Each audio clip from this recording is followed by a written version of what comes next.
One question I get asked all the time by friends and people I know in business is how to start and form their own business and when they should do it. I know this sounds like a boring topic, but it can be really overwhelming. There's a whole bunch of documents you have to file and compliance you have to deal with. So today we're going to talk about that.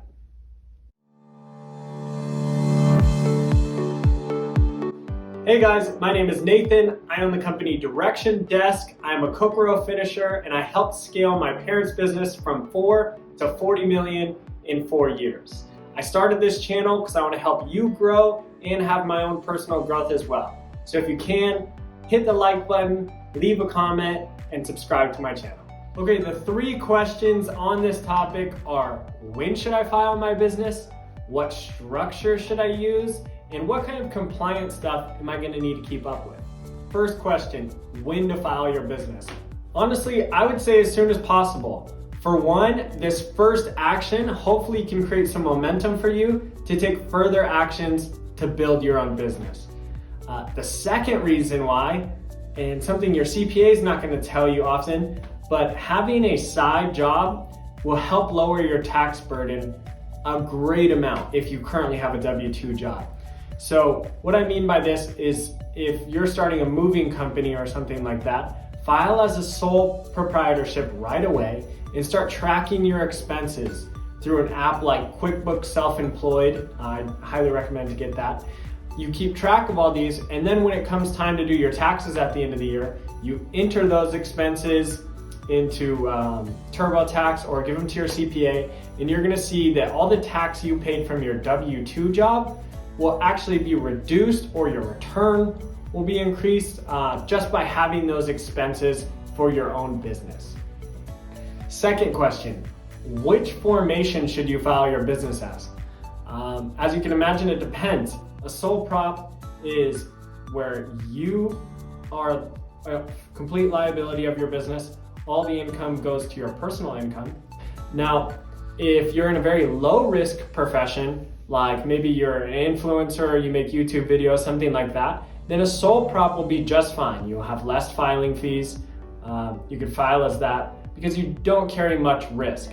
If you are starting a business that puts you in a position where you could be sued, you hold some liability, maybe a massage therapist, a personal trainer, I would highly recommend filing as an LLC because that will protect you and your assets, God forbid something happen.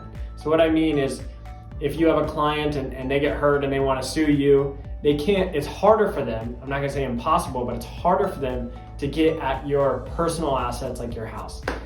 A C Corp is a commercial corporation, and these are the companies that are publicly traded, large corporations, have outstanding shares that they can issue to investors.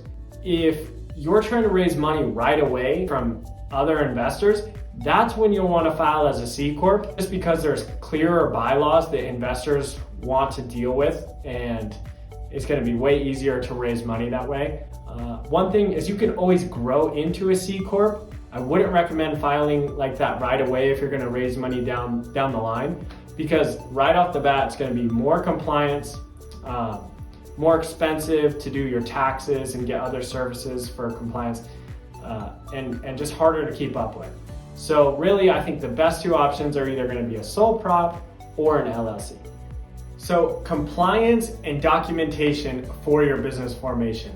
This is the part that can get overwhelming. Even if you're filing as a sole prop, you're going to have to do a DBA, a business license for the area you're operating, and sometimes a seller's permit or TPT. Now, I'm not getting endorsed for this, and LegalZoom has no idea I'm making this video, but I highly recommend just to use LegalZoom because it'll organize all of that for you, tell you exactly what you need to file to get the business formation you want. I've done all my businesses with this, and it's been super easy, fast process. And you really just want to get on that next step of actually creating revenue and not dealing with all this. So go to LegalZoom, pick the formation, and just follow the prompts.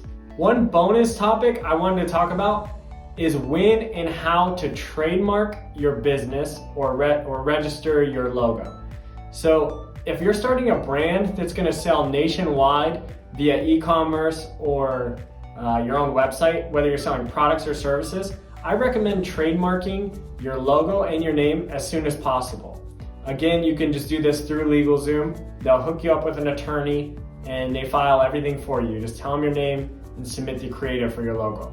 If you're starting like a local company and you have no storefront, then there's not too much pressure on this. Just buy the domain for the name you want to have, file your DBA, and you really should be fine. Because getting a trademark can be $600 plus, so it's really a big investment. And for a lot of businesses, it's not really necessary. But like I said, if you're trying to start a nationwide brand, you're gonna have to do that. If you're gonna open a storefront, I definitely recommend doing it as well. You can run into legal trouble if you use someone else's trademark, and you just don't want anyone copying your business. So anyways, guys, that's my spiel for today. I hope you liked the video. Stay tuned for more like this. Take care.